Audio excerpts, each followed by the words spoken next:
Hi, this is a brief webinar to give you some updates on the ENSIs for the 2019-2020 school year. We're really excited about some refinements that we have made and new offerings, and we think you'll be excited too.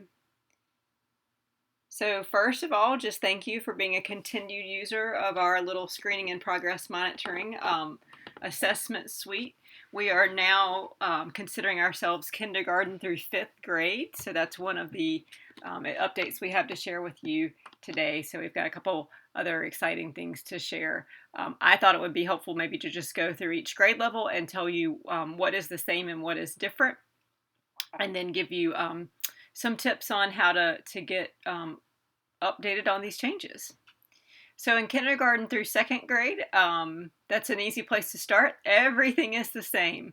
The measures are the same, the scoring procedures are the same, the composite scores, criterion cut points, and the state norming information is all the same. So if you've been using kindergarten through 2nd grade materials, you just continue on like you did last year. Everything remains the same.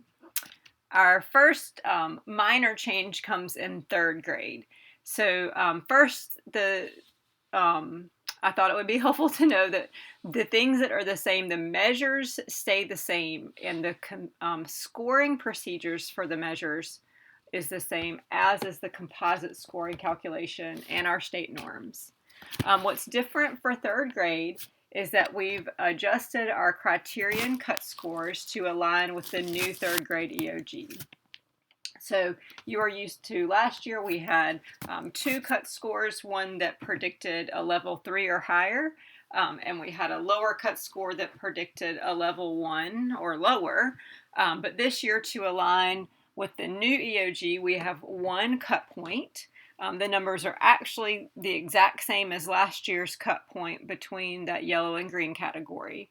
So this cut point aligns with the not proficient to level 3 cut point on the EOG. So that scale score of those not proficient to level 3 is how we developed these scores. We utilized about 800 data points from a district who was using the ENSIs to develop these new cut points. And again, they align with our previous research, but those will be helpful to you because they will align with our new EOGs. We do anticipate this will put larger numbers of students in our need for increased math opportunities category. So we have updated the normative information to include norms for the composite scores that may help you when making decisions about interventions. So the summary for 3rd grade, everything's the same, just new criterion cut points to align with the new EOGs. We've updated our scoring files. I'll show you that at the end to reflect those changes. So 4th grade, there are a few changes in 4th grade.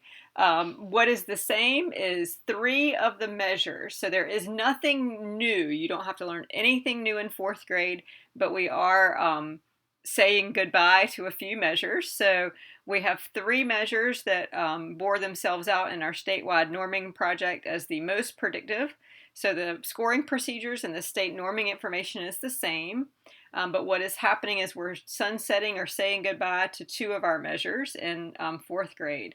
So in 4th grade, the recommended measures for all times of year will be what you see here: multiplicative comparisons, number line estimation, fraction composition, and decomposition. And that allowed us to refine our composite score scale for 4th grade. So that's going to be out of 30 now instead of 40. And what that means is the composite score is just straight addition of those raw scores for those 3 measures.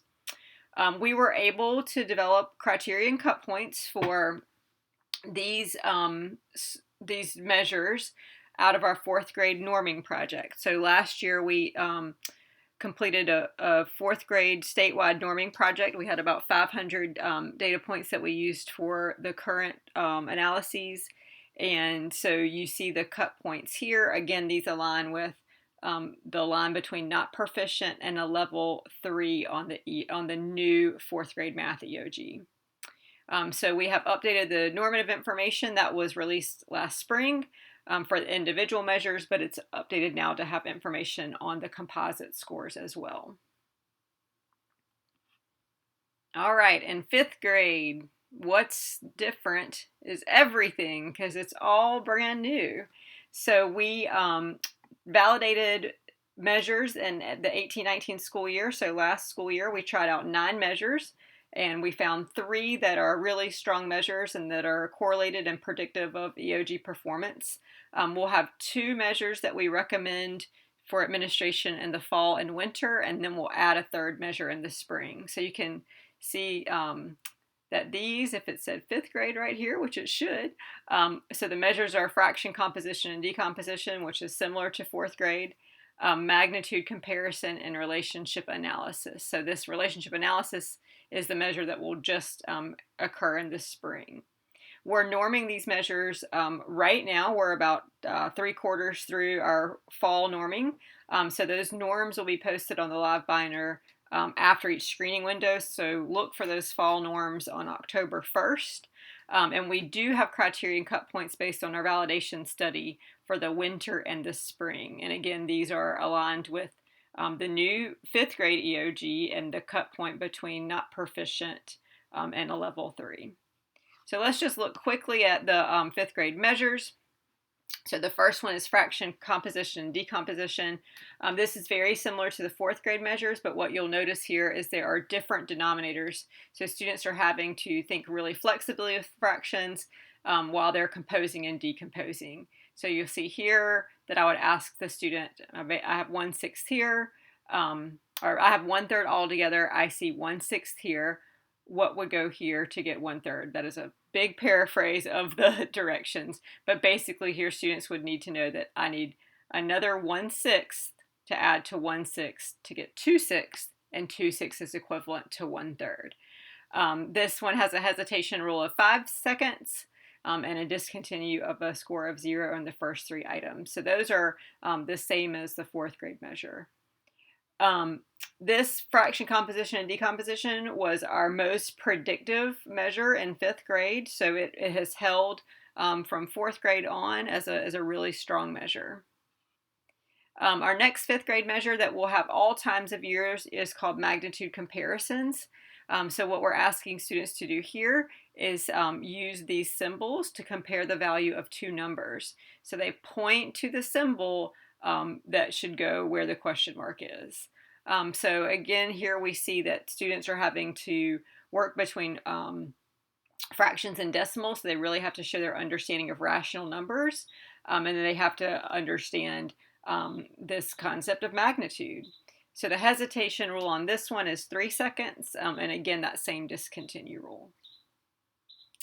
And our final 5th grade measure is called relationship analysis. It's recommended for administration only in the spring. That's the only time of year it was predictive and added to our composite predictions. And this measure is basically an assessment that's requiring students to subitize sets, have that conceptual understanding of base 10, and really understand functional and scalar relationships. So the brief summary here is I'm asking the student, I have 1 triangle and 2 circles, but if I had 2 triangles, how many circles would I have? So they have to understand how to scale up those relationships to get the answer there. So there are materials for 5th grade on the live binder. There are scoring sheets and examiner directions. If you're comfortable giving all the other measures, you should have no problem transitioning to the 5th grade measures. We will have some support videos on the live binder very soon. So speaking of the live binder, just so you know what's updated, so that recommended measures tab, so that's updated with our 4th and 5th grade recommendations, so those are a little bit different. The links on our materials assembly document, so if you want to print out new notebooks or new materials, those links will take you directly there. 4th grade materials, directions, and scoring sheets have been updated to reflect the changes we just talked about. 5th grade materials, directions, and scoring sheets are added. And then in the scoring and interpretation tab, all the scoring files have been updated, and the third, fourth, and fifth ones are smaller, so they're much easier to download and use. The composite score worksheets, if you use those, have been updated for our new cut scores in third, fourth, and fifth grades. State norms have been updated, as well as the progress monitoring sequences. So what should you look for in the coming weeks? So we will have fifth grade progress monitoring materials available very soon. We have computation progress monitoring available now for fifth grade. The ENSI measures are close behind. And then we'll have some updated training materials, PowerPoints for you very soon, and then updating the rates of improvement document to include fourth grade, and won't include fifth grade until after the norming project.